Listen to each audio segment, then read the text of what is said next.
Good morning to everyone here. Welcome to today's episode on NTEEP Live training section. And my name is Innocent Sompaya Nyame. And I am your moderator for today. Just a quick brief about NTEEP, which stand for Non-Fro Technologies Entrepreneurship Empowerment Project, which is dedicated to supporting startups and entrepreneurs across Africa with digital tools, mentorship, and access to global opportunities. So today's session is entitled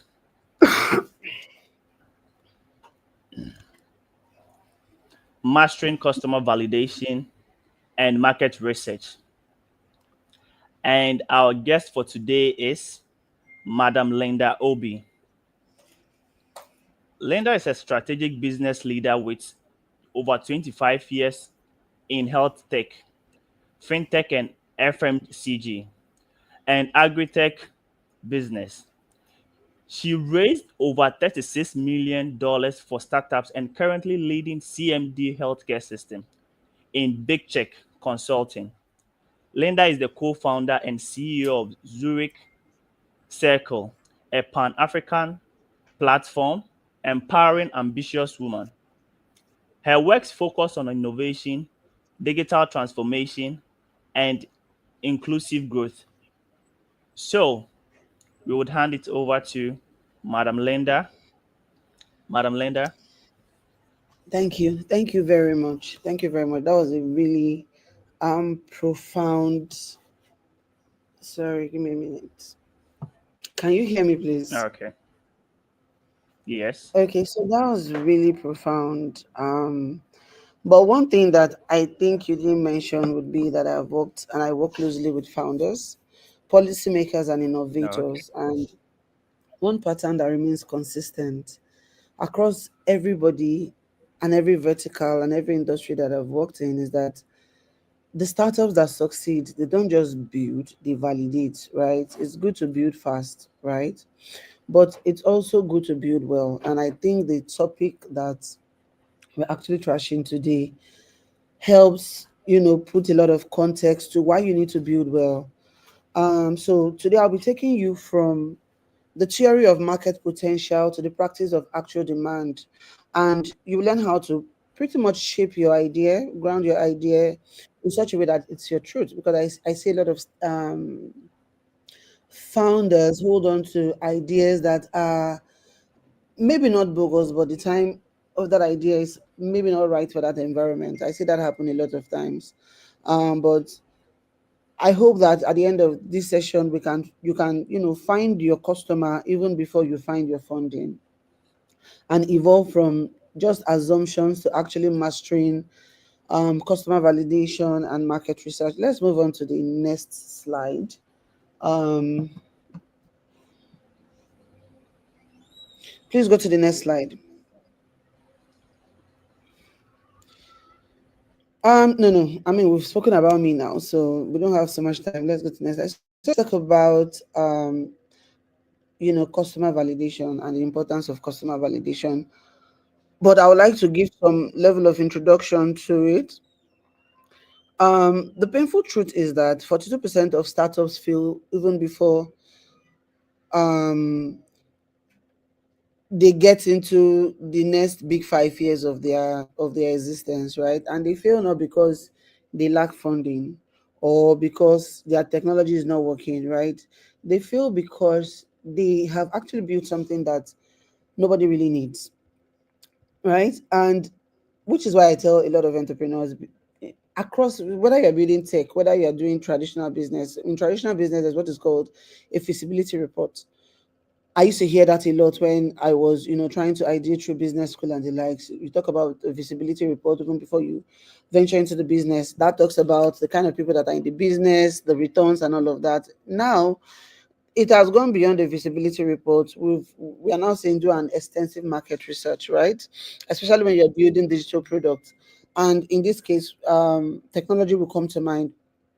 Take, for instance, a Nigerian startup that created an app to connect local artisans. In fact, not a Nigerian startup. I've seen a lot of startups when I, try to mentor. You know how you mentor startups and you listen to the idea, and sometimes they say, oh, we want to connect artisans to directly to the users.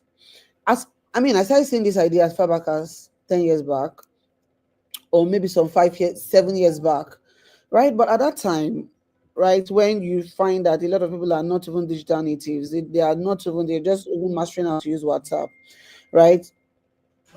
Would that idea have hit? I don't think so. I mean, it looked great on paper, right? The branding was impeccable, but here's what they missed. Many of the artisans didn't have smartphones or consistent internet. They didn't validate that basic infrastructure existed before building a digital first solution, right? So you must understand your market. And again, we're talking about market validation. And I feel like this is why customer validation is not a luxury. It's actually a survival strategy. I feel like it is doing the heavy work, or the most work upfront. And I want to break it down into 7 practical solutions. I mean, I kept the slides lean, but I want to actually densely talk about the slides so that we can go back home with very practical um takeouts to adopt. So I feel like, you know, if we are going to talk about practical reasons why customer validation should be the foundation of every startup, one thing that comes to mind would be that with right research, right, you eliminate waste, you save time and money by killing bad ideas very quickly. Ideas where market no go chop, no bother, right? Sharpen your value proposition, speak the language your customer actually understands. And this also speaks to actually customer validation, right? We're talking about market research. There's also a customer validation part of it. Reveal the real problem, what they say versus what they actually do. Like, is it actually solving a problem?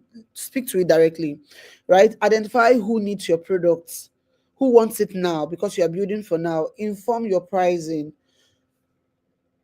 Look at the pricing that exists in the market. One thing is that we roll out early products and we come out with unique products, unique pricing, thinking, oh, my product is fantastic, so people are going to pay this pricing.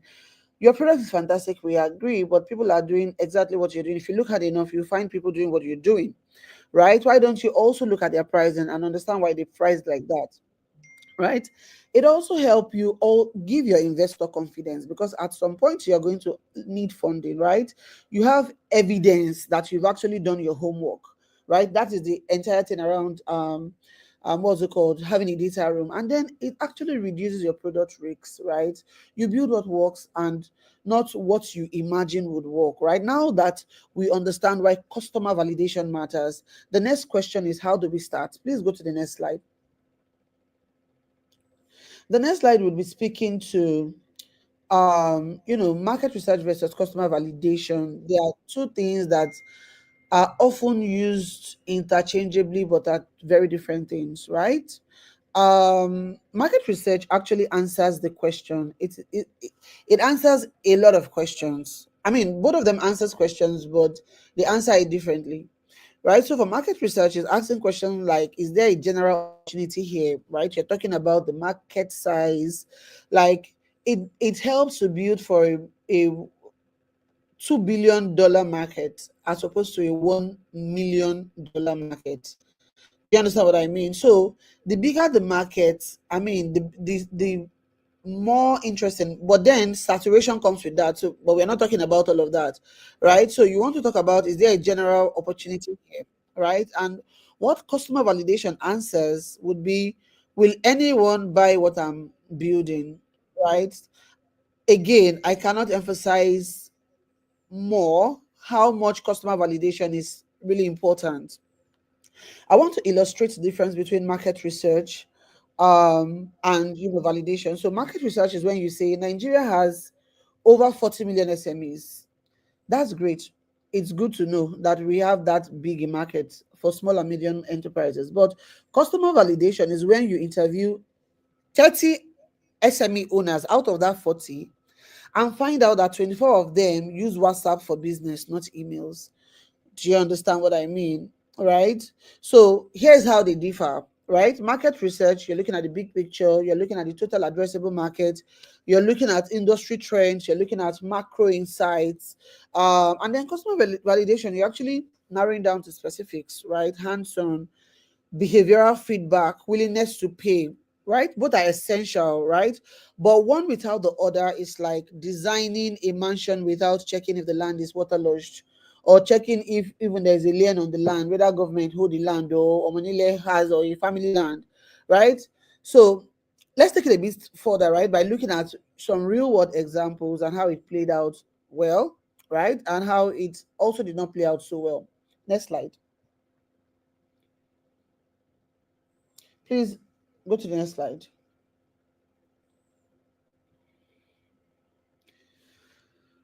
Yeah, so I want to speak about Airbnb as a typical case study. Airbnb.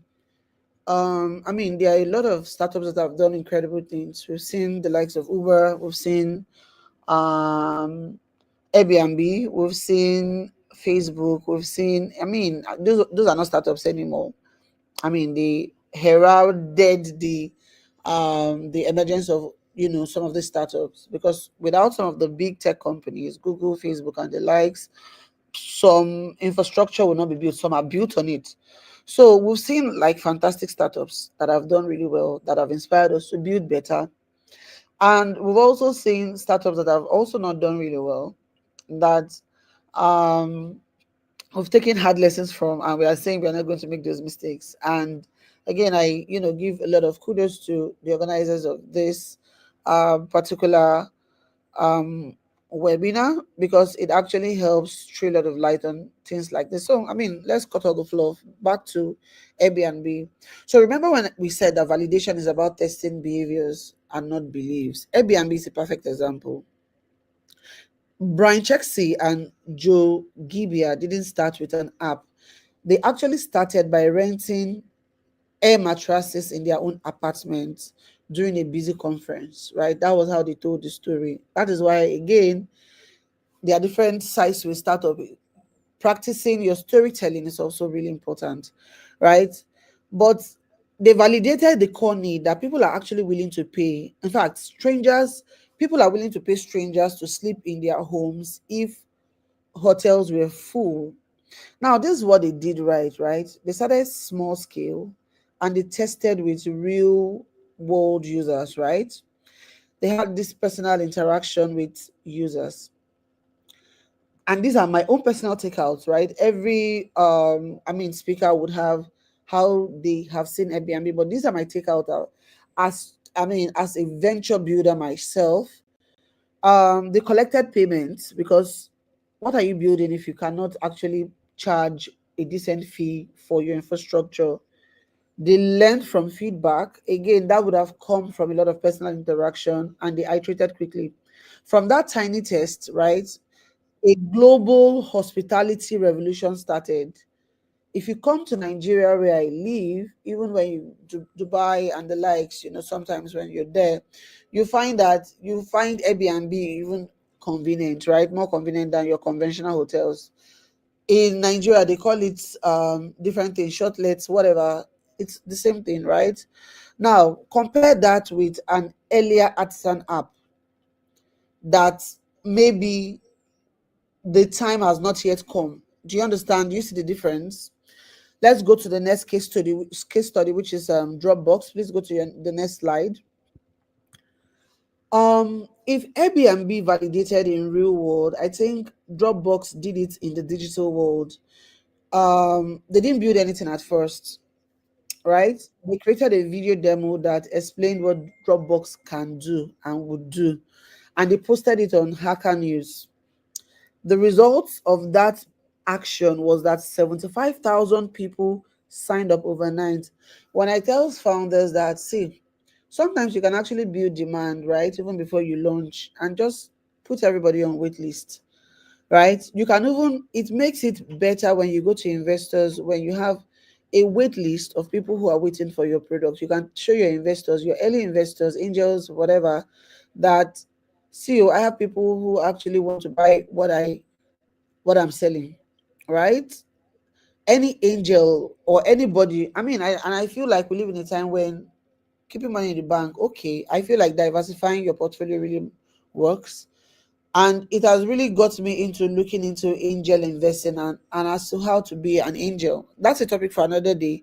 However, I'm saying if you go to it, it makes funding easier for you, right? And for me, what they did right, I would kind of chuck it down to five things. The first is that they sold the vision, not the product. The second is that they measured email, like they measured the interest, not opinion, not, oh, what do people think, or what do people say about, or, oh, my UI is so nice. No, they actually measured interest, right? They could gauge. In fact, even if 10% of 75,000 people sign up, that would be, I mean, they don't just sign up, they sign up and they pay, the actual paying customers. It means that you converted so 10% of your pipeline. You just need to iterate as to how you're going to convert maybe 15% more to get you at a decent 25%. Right? The thought would be that they found early adopters in a specific niche. They were able to understand what their niche market is. The fourth is that they created demand before supply.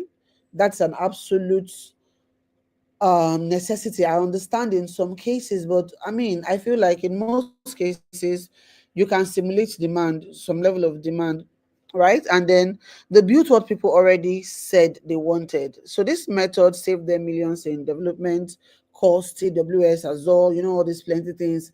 But let's contrast that with our next example, and this is a Nigerian brand that is proudly our own, very homegrown, and they validated correctly and they scaled.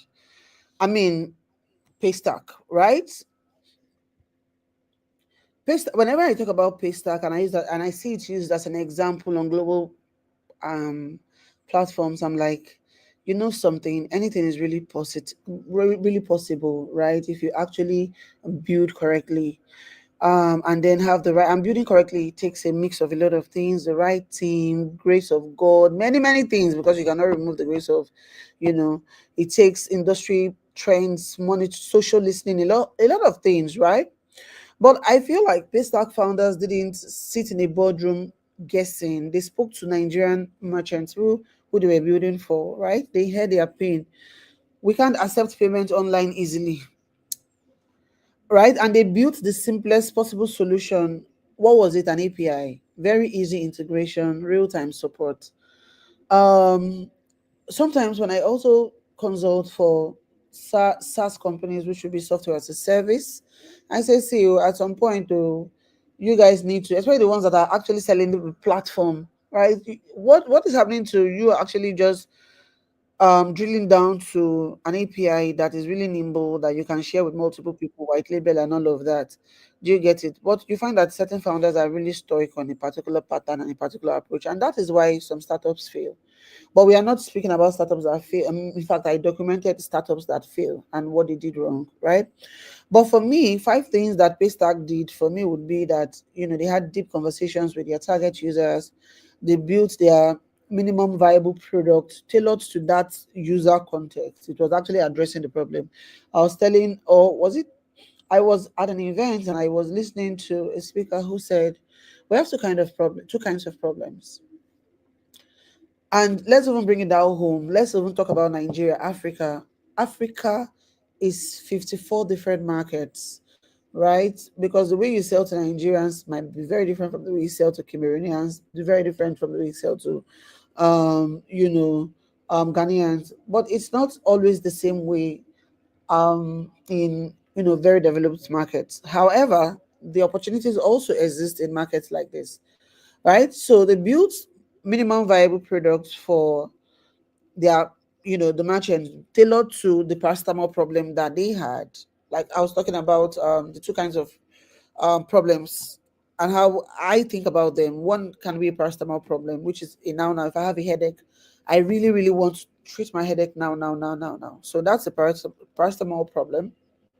Some founders are solving that. There's a supplement problem, which is, oh, madam, you actually lack vitamin XYZ. Why don't you buy a vitamin supplement? Right? As long as I'm fine, it's not as if that vitamins is really This is not me saying that I don't prioritize my health, but I'm saying it's not as, I won't treat it as I would treat a pain, a headache, right? So they built to that market and they focused on usability and speed. That's the third thing they did. They focused on usability and speed. They aligned with merchant workflows, very the complex, processes. We know that the average entrepreneur right now is really fast paced. Now we have Gen Zs in the market and they're doing incredible things, by the way. Um, and they want their solutions to be now. They don't have the patience of going to queue up in the bank or anything, right? And they scaled with credibility. Paystack's 200 million acquisition wasn't magic, it was actually validation. It was a lot of discipline, it was a lot of showing up on days when it wasn't even going their way, and execution. um Another very pan-African example, next slide please, would be M-Pesa. And this is actually speaking of context, right? M-Pesa changed financial inclusion in Africa forever, right? They changed it forever. They didn't assume that rural users needed banks. They saw that people were already sending airtime as money.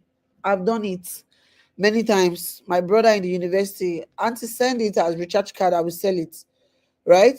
So they built on that behavior. It is really important that you understand your market and how people solve their problems. I was speaking to a founder yesterday and I said, this thing you are building, I'm not saying it's not fantastic, but as it were today, people have a way that they go around to do it and it's cheaper for them. Yours is coming as, a one-stop shop, right? The pricing is decent by analysis, but do you really think people will bypass, like they would drop what they know how to do, that it's even costing them less um to actually buy your product? Sorry, excuse me. They saw that people were already sending, sorry, they built on that behavior and designed for low tech phones, not just smartphones. I have worked in health tech. Uh, I've worked in health tech, and one thing that continues to, come back to, I don't want to say haunt us, but it comes back as a feedback is I built telemedicine, for instance, a perfect example. And we crafted a narrative around serving the underserved market. And the served market would be people in rural communities, people who don't have access to quality healthcare services, people who the travel time to hospitals will take it almost a journey. But infrastructure was a big barrier, right? Sometimes when you want to deploy to these communities, you find that sometimes even their internet is non-existent. They have internet, right? But their internet is non-existent. Um, it now helped us iterate around building on a USSD code. So without a smartphone, you can actually use a USSD code and speak to a doctor and get relief, some level of relief. Um, what did they do right? And I'm speaking to M-Pesa. They had, again, five things that they did really accurately. First is that they were very user centered, right? It was really simple. They built on what we were doing already. So it's not as if I need to start learning afresh. They leaned into an existing customer behavior, right? They cashed into offline infrastructure. Yes, internet penetration as at last research stands at 54%, but you find that there are some cities, there are some places, even in Lagos, right, that don't even have as much internet coverage. So they leaned into an offline first architecture. They partnered with the telco or telcos rather, and they built trust among the agents, right? And this speaks to collaboration. Remember when I say that as a startup, your playbook has to be I mean, a lot of different many things, right? So you see the pattern, right? When you validate behavior, you don't need to spend years and years and years guessing. So let's take a critical look at some of the startups that have failed. I mean, these are startups that were also close to heart, but because they did not do a few things, or the formula didn't work, not because the idea was not good, but because their formula didn't work. What we do at Big Check would be that we help, beyond helping you see your idea and sharpen your idea, we also help you actually validate that idea, right? So when I look at startups that actually failed, when I do some research around them, I think I see why the formula did not work. Um, we're going to talk about the peer, for instance, right? Um, I think the question would be, what happens when you assume rather than validate?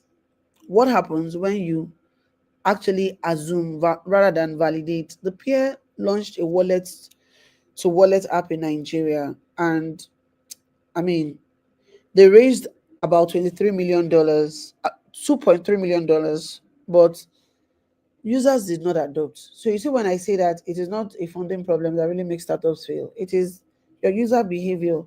You've not done enough research. And why did our users, or why did we have, or why did they have, right, low adoption? They assumed the youth market was ready to switch payment habits, but they never really confirmed that users would trust or prefer their app.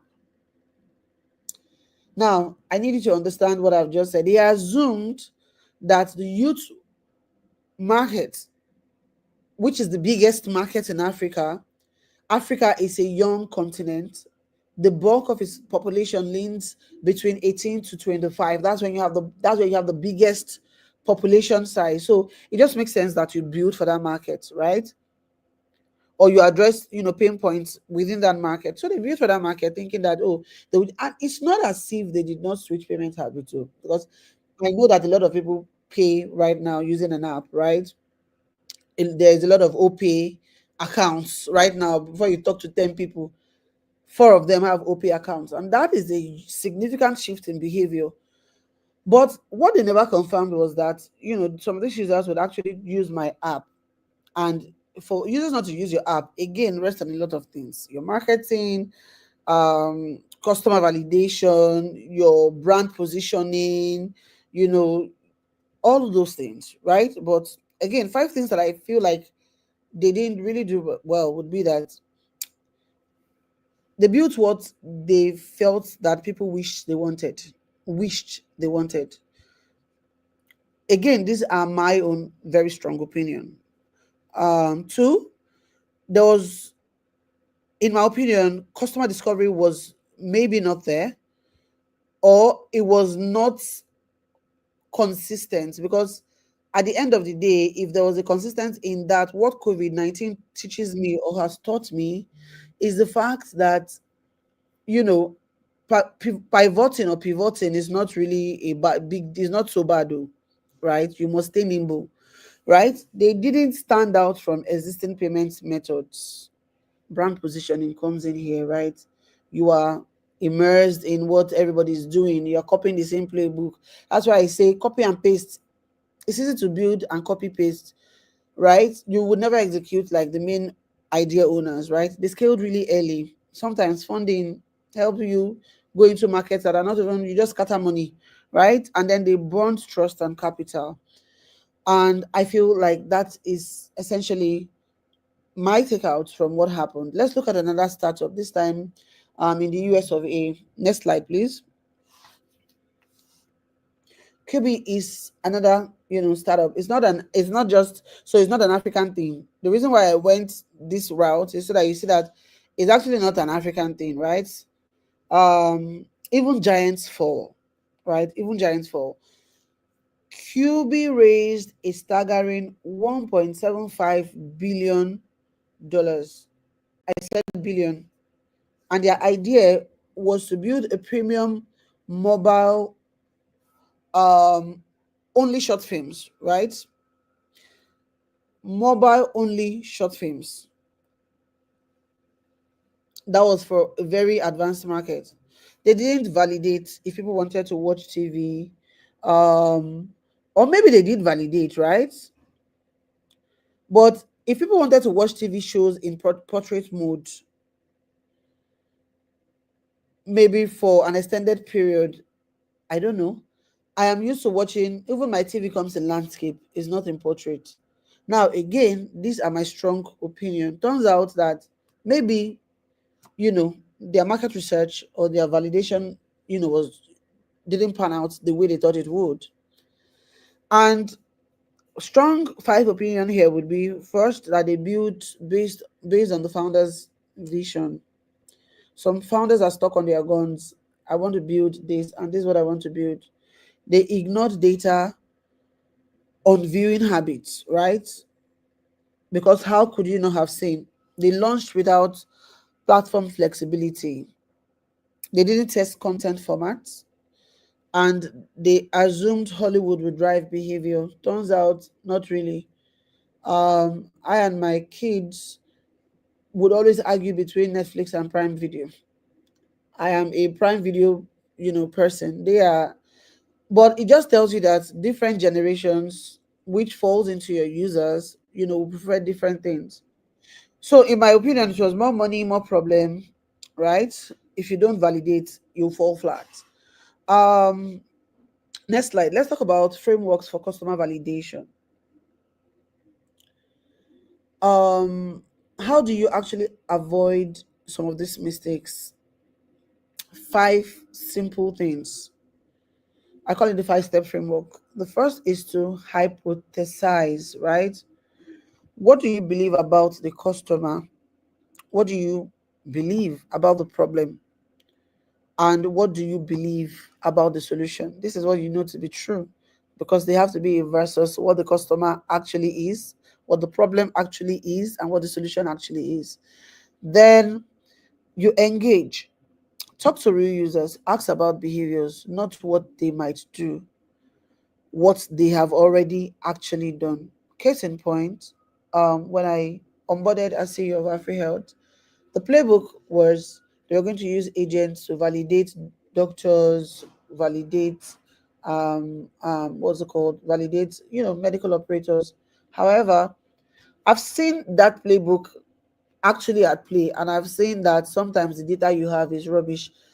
Sometimes, even most times, the data you have on Google is obsolete. So if you are building a startup based on the data you have on Google, then I would say you might need to just have boots on the ground. And that's what we did when we're building the Rego Plus app, right? We actually had actual people go to actual doctors, knock on actual hospitals, get actual names, right? So you want to talk to real users. You want to understand their behaviors. Quickly, we understood that doctors don't have time. So we had to create a process that worked for doctors in such a way that they are done with what they want to do, right? The third is you need to build a prototype really quickly. Don't spend too much time building, because whether you like it or not, the market will correct you fast, right? The market, and if you're a progressive startup that is even listening to what the market is saying, the market will correct you. You want to build a quick version. It could be a landing page, it could be a Figma mockup, it could be a WhatsApp group, it could be a Telegram group.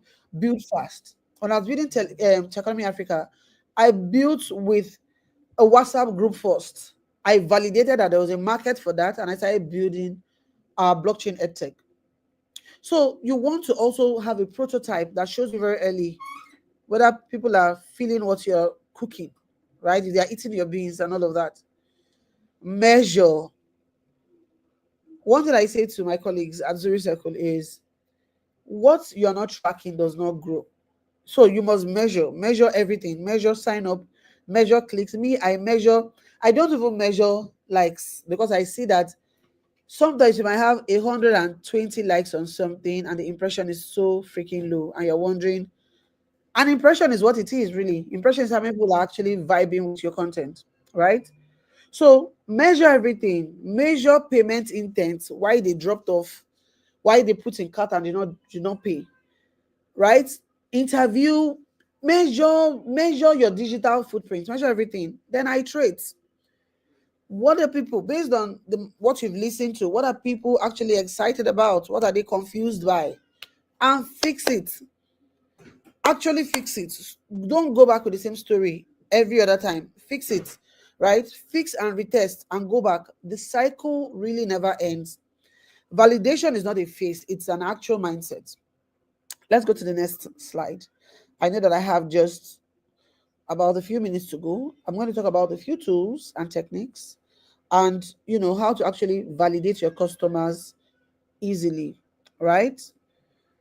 Different things works for different things, or different methods works for different things. You have the customer interview, which gives you qualitative insights into how your customer is funking with your products, right? So you could use tools like a table, you could use Zoom, you could use Google Doc, you could use, there are many things like that. For surveys, many survey types from, and this would help you actually quantify insights. You can quickly understand, you can gauge the pulse, right? And there are tools like Typeform, again, Google Form works. Landing pages are great too, right? You're testing and messaging and conversions, right?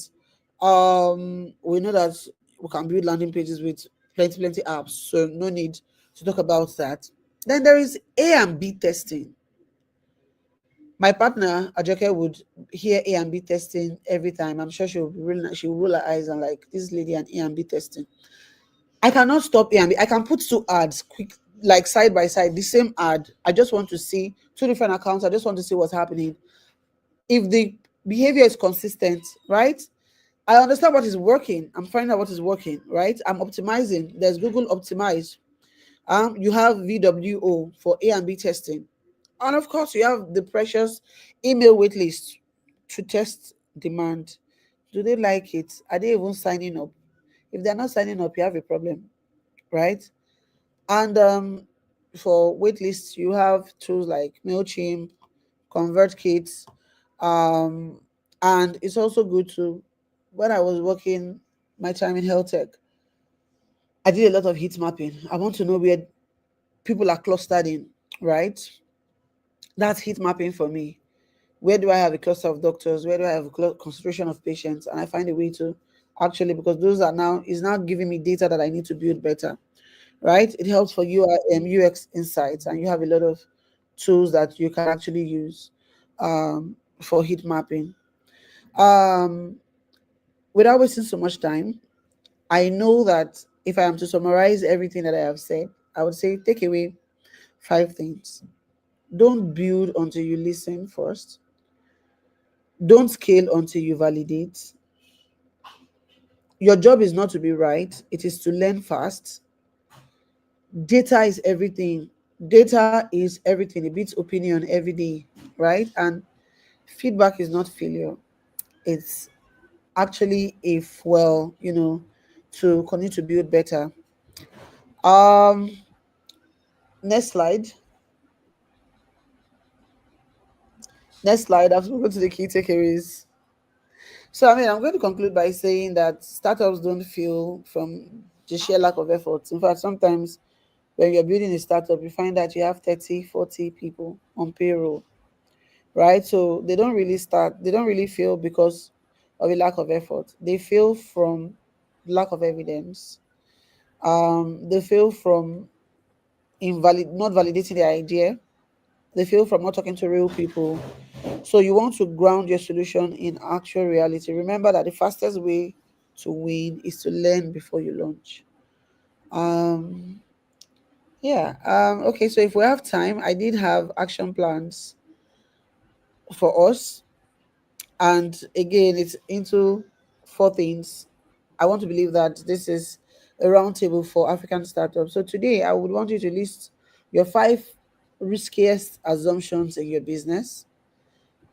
This week, conduct five customer interviews around your business. This month, maybe try and launch your MVP with a wait list. And of course, ongoing would be that you gather feedback and iterate first. Thank you very much. I think that brings me to the end. We are 2 minutes away from my time, but I would take questions and answers now. Okay. Thank you so much, Madam Linda Obi, for such a nice presentation. And from the comment section, the way people are really praising this presentation. In fact, I even enjoyed more than being a moderator. So that was a wonderful. presentation. Thank you very much. You're Well, so we welcome. move on to the next section. That's the question and answer segment. So I would go into the comment section and read some few questions we've had.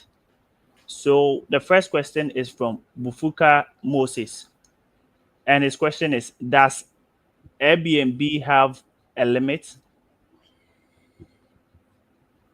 I Because don't know what he's that trying to question lacks some context. So, what do you mean by Yeah, it lacks limit. some context? I don't understand it.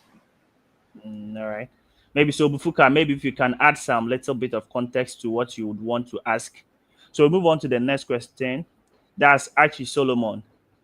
If there were no demand, could you give us a scenario on how to build? If there were no demand, I mean, how do you build without demand? I feel like if you're, I mean, you are in business to ramp up revenue, right? It's not a charity business, so there has to be a level of demand. You need to do a bit of research into what are you building. In fact, I think that's the first thing.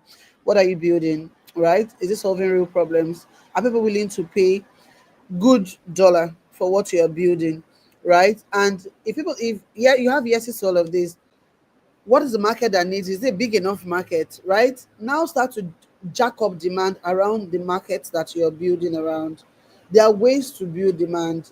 I mean, the good old digital marketing is a way to build demand. Another way to build demand is to perhaps have demos, right? With attend events and actually um, request to demo your product, right? And gauge the audience pulse. But there are different ways to build demand, and it is different to, different markets and different products.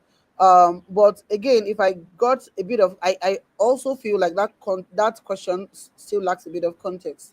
But I would always recommend building demand even before you roll out. All right, all right. So that's for Solomon. So we move on to the next question. That's Innocent Okwisa. And he's asking, what do you mean by funding raised? What do I mean by what? Fundraising. I think he mean fundraising. Oh, fundraising is raising funds for your business. That's what fundraising is about, raising funds for your business. Most of us are not privileged to start our businesses with our own capital, or sometimes to start with our own capital, and the market validates our business idea really fast, and you realize that you need to perhaps go into newer markets, just expand beyond your particular region, right? Sometimes the business cannot sufficiently um, you know fuel that expansion.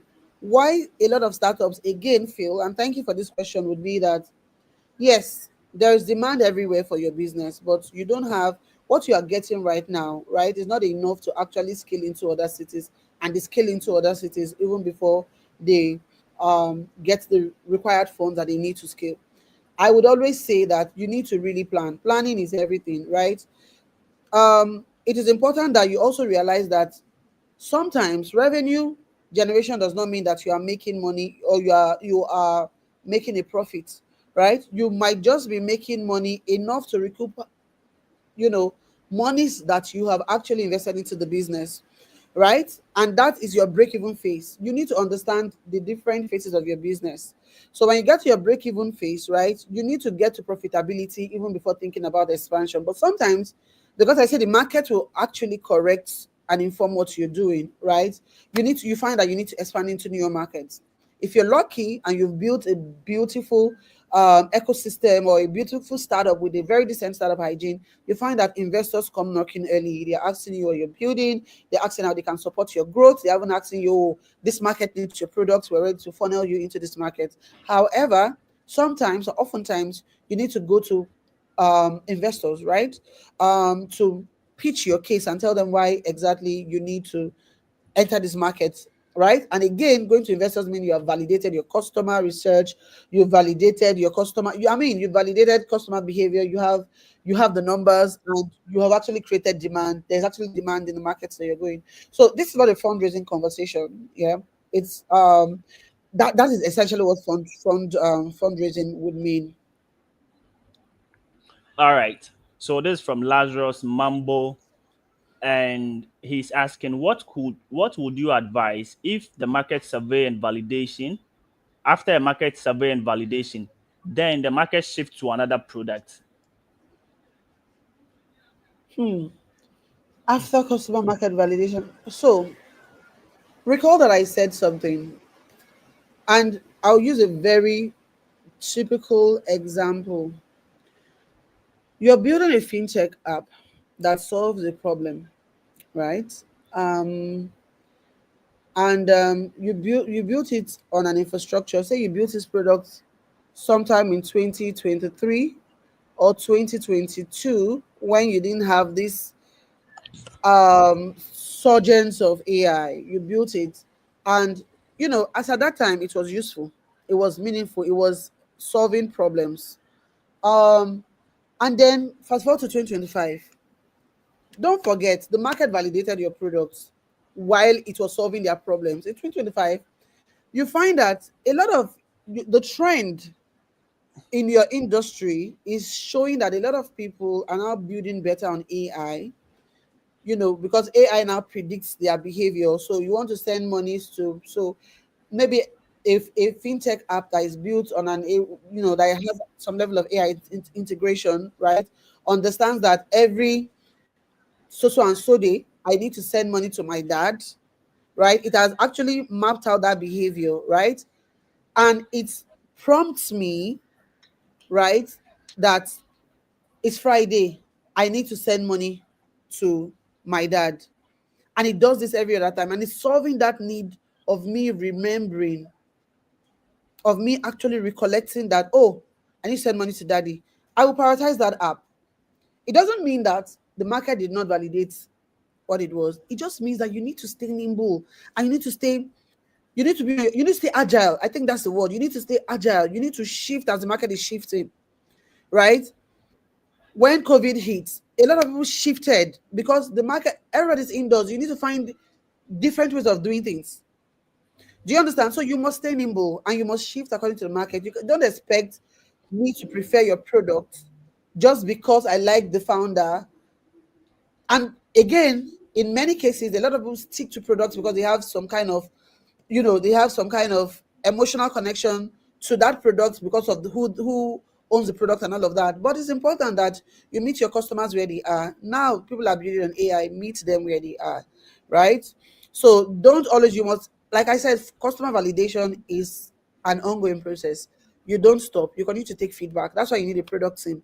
You continue to take feedback and iterate your product in such a way that it stands shoulder to shoulder, with their counterparts, and can even do better.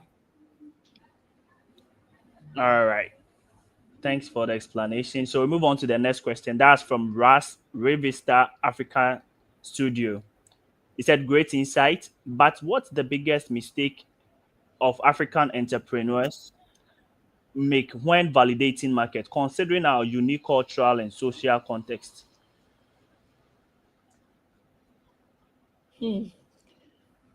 I think it would be the fact that, so one common thing for me is the fact that there's this emotional connection between the founder and the product. They want to build it a certain way, not actually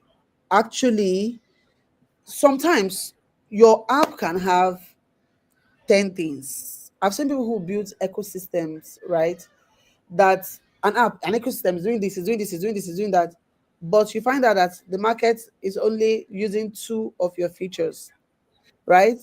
And you find that those founders, instead of launching the product, right, with the current needs, they spend time actually building on those plenty features that at the end of the day is not needed.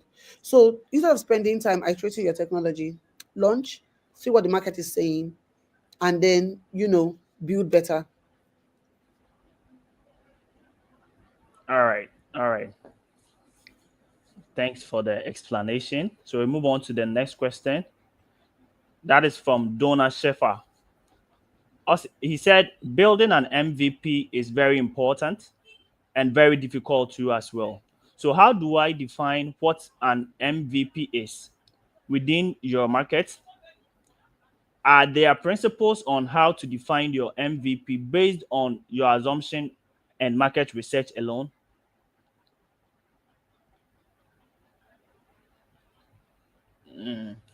All right, so then let me just move on and read some few comments.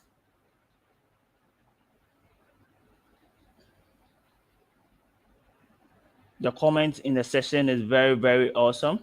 This from Rudney Louis. Very good presentation once again. So Rudney, thanks for the comment. And you can see people are watching all over Africa. And we have Dr. Salisi saying she is Oli Dog Best Ventures from Nigeria. That's a very good presentation. Thank you, Dorcas. Then let me read more comments. Anytime Sunday. My name is Anytime Sunday, and I'm from Nigeria. And my business name is Joyous Kiddies International Academy. Ethan, Anytime, we see you live. Thank you for the comment. So as we wait for the presenter, let's read some few other comments. Okay, I think you can go ahead and ask the question. I'm just having a bit of a domestic All right. issue, but let's answer the questions. Okay, so back to the question from Donna. Building an MVP is very important. How do we define what an MVP is within our market? Are, are there principles on how to define your MVPs based on your assumption and market research?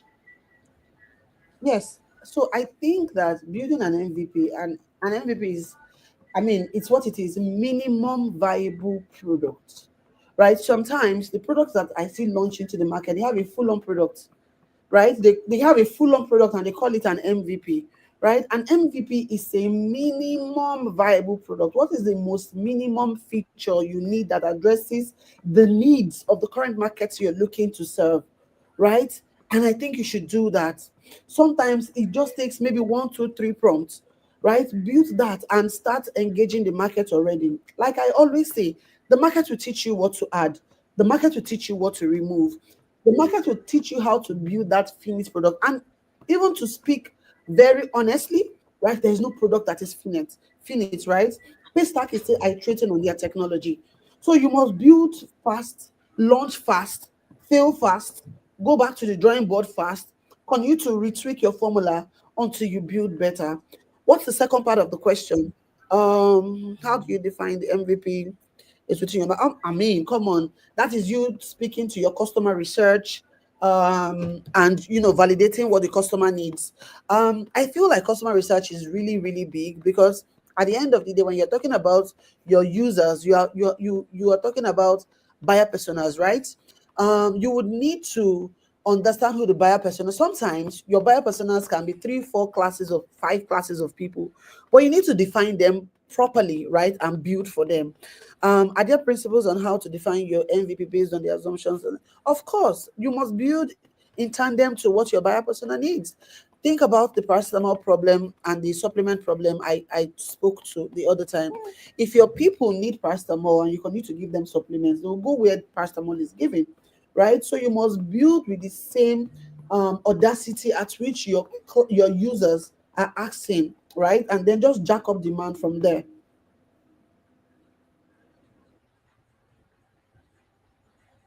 All right. Thanks for the explanation. And this is from Just Vendors. How do I leverage my market insights that we gleaned informally?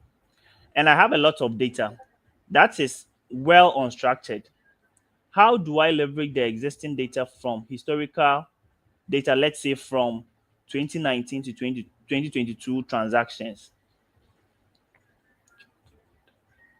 Okay, that's a really technical question, but you need to start from somewhere, right? You have a lot of data. This will be scattered across. I'm sure there are financial models, there are business cases that have been drafted, their users, their customer data. I mean, I feel like it's a question that we can take. If you can reach out to me, we can pretty much talk about how you can start to deconstruct your data or structure it in such a way that it gives you the right insights to build better. I keep saying that a lot of information is lost to data. People don't actually mine their data, right? Every ad must, I mean, you must collect data. You must understand, is it men that are engaging? Is it women that are engaging? Where are they engaging from? What are their age brackets? These age people within this age bracket, what would they like to see? You know, your data is it's blood, right? And you must treat it as such. It's a lifeline. If you're not collecting data as a business person, I mean, I don't know how you're building. You must build on the back of data. Most companies, in fact, companies that have scaled to global heights have built, and you see them actually publish their annual reports, they publish their quarterly report. That is why you must have your monthly check-in to actually look, compare all the data across the different fields. Every brand needs different things, right? There is you need the marketing side, you need the customer support side, you need the financial finance side, you need different things. And with all of these different touch points, right, you're collecting data across all of these different touch points, and they should be interpreted, in a way that scales the business. But we don't do that enough. Like I said, we can have this conversation. 2019 to 2022 can be wild, right? There's a lot of data. Even trying to structure a data for, if you are collecting actual data for a month, right? It takes a lot of work to kind of interpret that data and begin to now build better, with those data sets. But, we can talk about 2019 to 2022 and how I think practical steps that you could take to start to make better sense of your data. All right, thank you. So our last question from Lazarus Mambo: what would you advise if, after market survey and validation, the market shifts to another product? I think I've read this question already. Yeah, I think we've answered the question. Oh, You okay, must okay, stay okay. nimble and continue to iterate so that the market does not leave you Yes. behind. Okay, okay. So, so after now we are done with taking the last questions. What we're going to do is the speaker's information will be on the description in case you have more questions for the speaker. So, thank you once again for having time with us. You are welcome. You are Thank you. welcome. All right. So there will be an attendance link that will be posted in the description below right after today's section. Kindly take notes and click on the form and fill out immediately to only take about a minute so as we serve the attendance according to the session. So if you have additional questions, you can stay connected on our social media platform. Facebook's at NTEEP, X or formerly Twitter at NTEEP, LinkedIn too at NTEEP, and Instagram at NTEEP Connect. Special appreciation goes to the support and the ecosystem partners: Namfro Technologies, African Business, Spirit TV, and Mariband Foundation, and Ashoni, Ubuntu Software, and so many more. We can't mention all of them here. Thank you all for being part of NTEP community. See you tomorrow, same time, and bye bye for now.